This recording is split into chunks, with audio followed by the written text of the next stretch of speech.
Hello students, good morning. देखो आज हमारा है लास्ट टॉपिक सेकंड चैप्टर का। ठीक है, सेकंड चैप्टर जो Gauss law and application start कर रखा है उसका ये लास्ट टॉपिक है। क्या है टॉपिक ये? Equilibrium of charge soap bubble.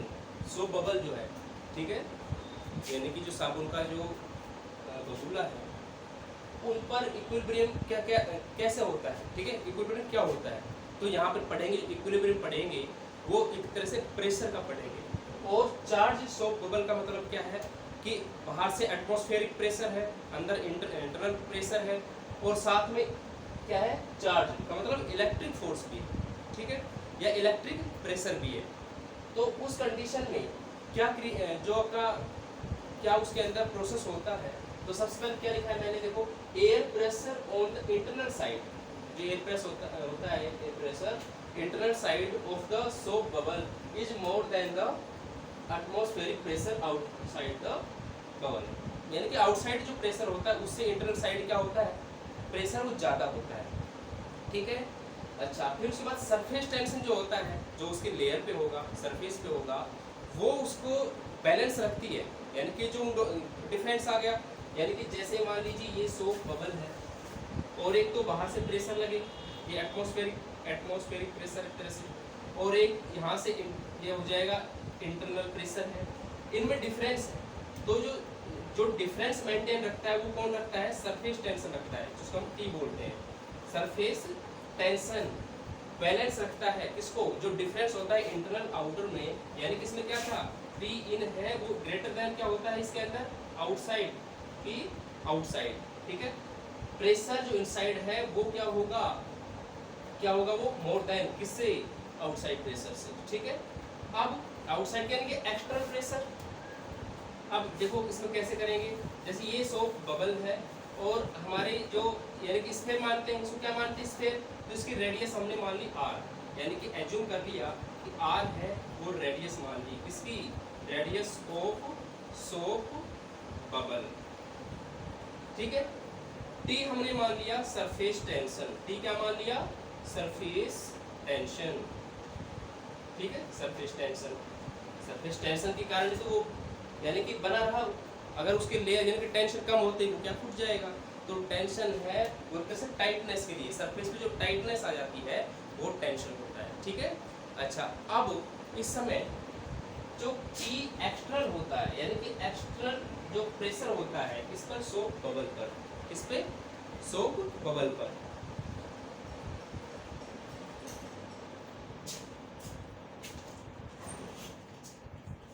Sorry fan of करना भूल गए थे।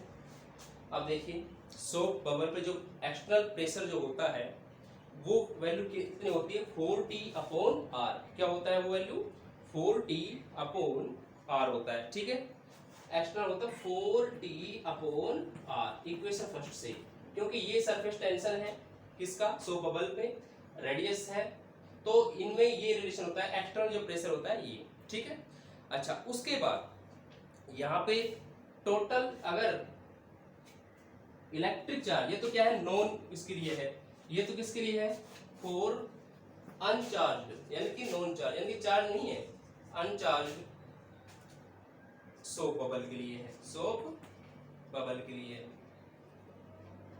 ठीक है, बट हियर कैसा है चार्ज, यानी कि हम अनचार्ज की बात नहीं कर रहे, किसके लिए बात कर रहे हैं हम, चार्ज के लिए। तो चार्ज के लिए क्या हो जाएगा, इलेक्ट्रिक, यहाँ पे जो पी एक्सिस यानी कि एक्सटर्नल है उसके अंदर इलेक्ट्रिक प्रेशर और ऐड हो जाएगा, इलेक्ट्रिक प्रेशर आ जाएगा। तो वो क्या बन जाएगा, अनचार्ज के लिए क्या हो जाएगा, चार्ज हो जाएगा। क्या हो जाएगा, चार्ज। अनचार्ज में क्या था, सिर्फ ये नहीं ऐड हो रहा था। तो पी एक्सटर्नल प्लस में इलेक्ट्रिक प्रेशर जो हमें पहले उसमें बताया था आपको, ये बताया था पहले डायरेक्शन में आपको बताया था ना। तो इसके बाद ये था sigma square upon 2 epsilon not equal to में आ जाएगा 4T अपॉन में R, 4T अपॉन R, ये वैल्यू है। ठीक है, लेकिन इसमें ये क्या कह रहा है, इसमें ये कह रहा है कि जो इलेक्ट्रिक प्रेशर होता है ये आउटसाइड है, यहाँ पे क्या है, इलेक्ट्रिक प्रेशर ये आउटसाइड है, ये भी आउटसाइड है, ये इनसाइड है, ये कैसा है, इनसाइड।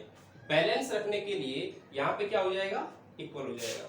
अब यदि जो सोप बबल है, तो सोप बबल की कंडीशन में जो बैलेंसिंग कंडीशन है, या for balancing, for equilibrium state, equilibrium state में क्या होगा, अभी तक तो ये है, तो इक्विलिब्रियम स्टेट है तो सोप बबल्स है, वो उसका जो एक्सटर्नल जो प्रेशर है वो क्या हो जाता है, जीरो। क्या हो जाएगा, जीरो, क्योंकि अभी तो क्या बता रहा था, ये इंटरनल क्या होता है, ज्यादा होता है, ये वाला क्या होता है, कम होता है, तो ये क्या हो जाता है, इसका जीरो हो जाता है। इसमें इक्विलिब्रियम कंडीशन में पी एक्स की वैल्यू क्या हो जाएगी, जीरो। तो अब यहाँ पे इक्वेशन जैसे फर्स्ट ये है, इक्वेशन फर्स्ट, और ये आपकी सेकंड है, तो फ्रॉम इक्वेशन फर्स्ट और सेकंड देखिए, ठीक है, ये सो बबल है और स्फेरिकल मान करके ये रेडियस इसकी r है, और 4t अपॉन r, t4 यहाँ पे क्या है, सरफेस टेंशन है। तो अब देखो इक्विलिब्रियम कंडीशन के अंदर क्या बना,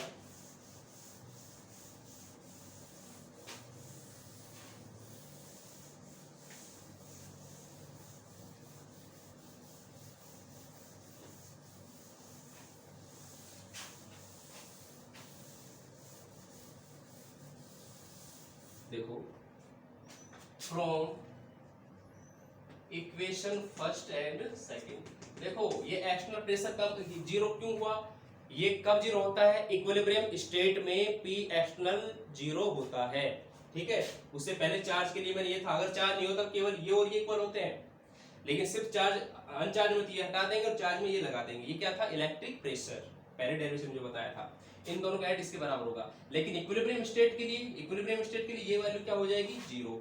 तो देखो क्या हो जाएगा, sigma square upon 2 epsilon not equal to 4t upon में r, 4t अपॉन में r। देखो अब यहाँ पे ये बताने की जरूरत नहीं है, ये सिग्मा क्या था, भाई, सरफेस चार्ज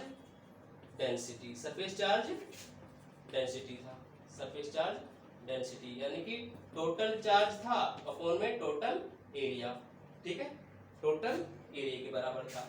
इसके अंदर ये था वैल्यू, ये क्या था आपका, परमिटिविटी, क्या बताया इसमें, परमिटिविटी फॉर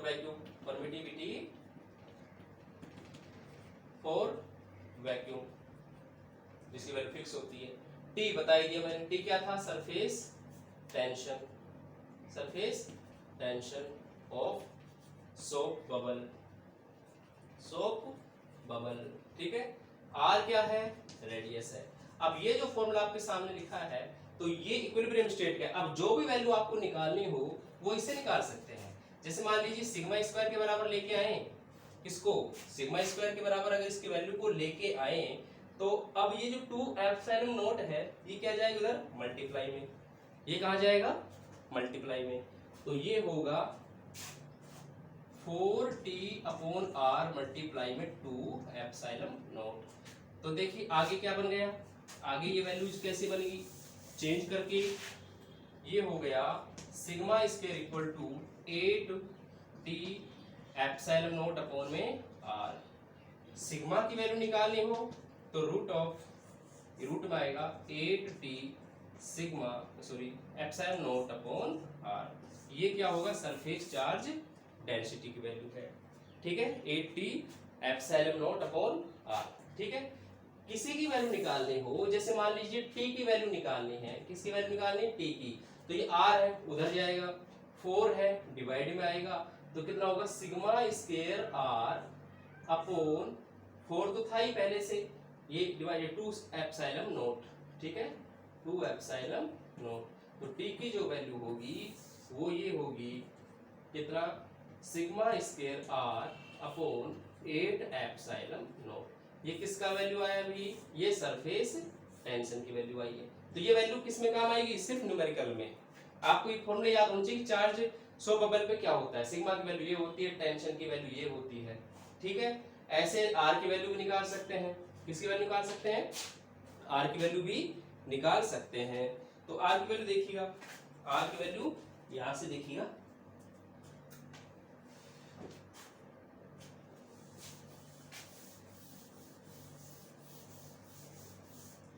आर की वैल्यू अगर निकालनी है तो ये दोनों मल्टीप्लाई हो जाएंगे, कितना हो जाएगा 8t एप्सिलॉन नॉट, और डिवाइड में क्या आ जाएगा सिग्मा स्क्वायर आ जाएगा।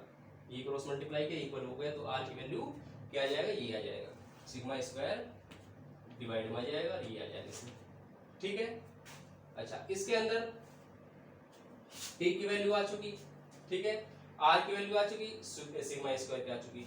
अगर आप ये जांच सिग्मा जो एप्सिलॉन नॉट की वैल्यू निकालेंगे, तो एप्सिलॉन नॉट की वैल्यू जो आएगी वो कितनी आएगी, यहाँ पे वैल्यू आएगी इसमें sigma square r upon 8t, और ये वैल्यू हमेशा फिक्स आएगी। ये जो कांस्टेंट है, ये वैल्यू जो परमिटिविटी होती है, जिसकी वैल्यू क्या होती है 8.85 1 इंटू में 10⁻⁻12, ठीक है, वो जो था वो वैल्यू फिक्स आएगी। तो ये वैल्यू क्या होती है कांस्टेंट, ये वैल्यू क्या होती है कांस्टेंट, ये कांस्टेंट वैल्यू आ जाएगी, परमिटिविटी की वैल्यू आ जाएगी यहाँ से, ठीक है। तो ये सारे के सारे वैल्यूज हैं, ये आपको सिर्फ न्यूमेरिकल में काम आएगी। तो ये लास्ट टॉपिक था। अब न्यूमेरिकल भी कर सकते हैं इस पे, ठीक है, न्यूमेरिकल स्पेस पे अगर कोई आए तो न्यूमेरिकल भी कर सकते हैं, ठीक है। जैसे मान लीजिए एक न्यूमेरिकल कर ही लेते हैं।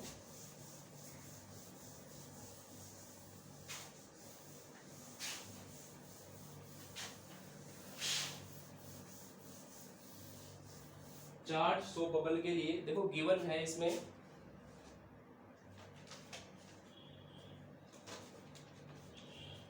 न्यूमेरिकल में है, देखो गिवन टी की जो वैल्यू है वो है इसमें 4 इंटू में 10⁻⁻⁴, ठीक है, न्यूटन पर मीटर, और जो सिग्मा की वैल्यू है 2.96, और ये होगा माइक्रो कूलम पर मीटर स्क्वायर, ठीक है, ये वैल्यू है। और इसके बाद आर की वैल्यू हमें निकालनी है, आर की वैल्यू निकालनी है, और जो ये एप्सिलॉन नॉट जो होता है फिक्स होता है, इसकी वैल्यू होती है 8.85 इंटू में 10⁻⁻12, तो ये वैल्यू फिक्स होती है, ठीक है। अच्छा, उसके बाद देखिए ये इसका यूनिट होता है, ठीक है। अब हमें फाइंड आउट करनी है इसमें, ये तो गिवन था, और आर फाइंड आउट करनी है। तो आर का फॉर्मूला अभी भी लिखा था, आर का फॉर्मूला क्या था, ये था 8t epsilon not upon sigma square. तो ये वैल्यू सारी पुट कर दीजिए, सारी पहले तो देखो ये माइक्रो कूलम है, तो कूलम में कन्वर्ट करने के लिए क्या करेंगे 2.96 का मल्टीप्लाई 10⁻⁻6, माइक्रो हटाने के लिए कूलम पर मीटर स्क्वायर। सारी वैल्यू पुट करें तो देखो 8 इंटू टी की वैल्यू कितनी है 4 इंटू 10⁻⁻4, ठीक है, और मल्टीप्लाई में क्या आएगा एप्सिलॉन नॉट, तो 8.85 10⁻⁻12, नीचे यहाँ पे 2.96 मल्टीप्लाई 10⁻⁻6, और इसका क्या होगा स्क्वायर, क्या होगा इसका स्क्वायर। तो देखिए यहाँ पे सोल्व किया तो ये हो गया आपका 10⁻⁴, और माइनस का कितना 12, कितना हो जाएगा माइनस का 16। तो 8 इंटू में 4 यानी कि कितना हो जाएगा 32, और 8.85 10⁻⁻16, यहाँ पे डबल किया तो 2.96 इंटू में 2.96, और 10⁻⁻ कितनी माइनस का 12, ठीक है। तो ये फिर बच जाएगा यहाँ पे ये वैल्यू जो आएगी, तो इसको कैंसिल आउट करके जो कैंसिल जो आएगी, तो ये आ गया आपका 32। इसका जो मल्टीप्लाई, इसका और इसका मल्टीप्लाई करेंगे तो ये वैल्यू आता है, तो ये दोनों से कैंसिल आउट होता है। यहाँ पे सिर्फ ये बचती है -4, तो 32 इंटू 10⁻⁻4, और ये वैल्यू क्या निकाल रहे हैं आर। तो ये देखो ये किस में आएगा, इनका यूनिट भी कैंसिल होता है आपस में। आपके पास टी की जो यूनिट थी, टी मल्टीप्लाई हो रहा है ना, तो टी की यूनिट क्या थी न्यूटन पर मीटर, मल्टीप्लाई में एप्सिलॉन नॉट की वैल्यू क्या थी coulomb square upon newton metre square, divide में क्या था सिग्मा, तो सिग्मा की वैल्यू क्या थी कूलम अपॉन मीटर स्क्वायर, तो मीटर स्क्वायर ऊपर चला गया, देखो क्या क्या कैंसिल आउट हो गया। यहाँ पे सिग्मा स्क्वायर था तो ये इसका स्क्वायर हो जाएगा, और यहाँ पे इसका स्क्वायर हो जाएगा, यूनिट का स्क्वायर, तो ये सी स्क्वायर कैंसिल हो गया, ये मीटर स्क्वायर मीटर की पावर कितनी बन गई 4 बन गई, तो ये कैंसिल आउट हो गया, ठीक है। तो तो इस तरीके से सारे यूनिट भी कैंसिल आउट होकर के मीटर स्क्वायर कैंसिल आउट होकर के और ये ऊपर नीचे यानी कि नीचे आ गई न्यूटन पर मीटर है तो ये भी नीचे आएगा। तो यहाँ पे 4 पावर थी, ये पावर कितनी थी 4, ये है 3 पावर, तो केवल मीटर बचेगा, केवल किस में बचेगा मीटर। तो यूनिट भी आपस में क्या होती है कैंसिल आउट होकर के यूनिट भी। तो ये आ गया इसके अंदर रेडियस। ये क्या है रेडियस फाइंड आउट करनी थी, सोप बबल की रेडियस ये होगी। तो इस तरीके से न्यूमेरिकल करते हैं, ठीक है। तो ये था लास्ट टॉपिक, तो चैप्टर सेकंड वो फिनिश हो गया। नेक्स्ट वीडियो में हम थर्ड चैप्टर का फर्स्ट टॉपिक पढ़ाएंगे। Thank you.